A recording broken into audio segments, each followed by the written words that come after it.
Welcome to an update on the Slovak economy. Katarina in Bratislava, can you give us some details on recent GDP development?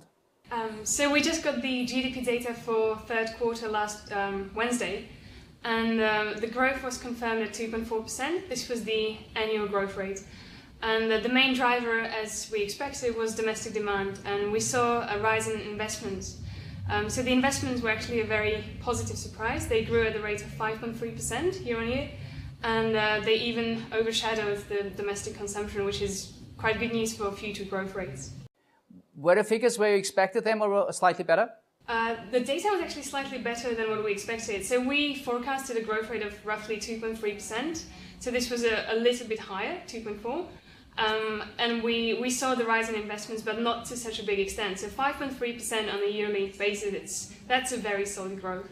Can the strong growth figures stabilize the current level of public debt? The growth around 2 to 3% can actually help stabilize the level. But if we do want to reduce the current nominal level of public debt, we need some more efforts, especially on the fiscal consolidation side. So ideally, the government wants to have a balanced budget by 2017. If all goes well and we manage to achieve that, then the debt level will actually be reduced. And it sounds like a healthy forecast for next year. So what's your forecast for next year in GDP terms? Our forecast for GDP next year is around 2.5% for the yearly growth. And this comes in line with that, so it's all very good news. What are biggest risk factors? What would you say? I would still say that the geopolitical tension is a risk factor. So obviously the situation in Ukraine and Russia is not ideal.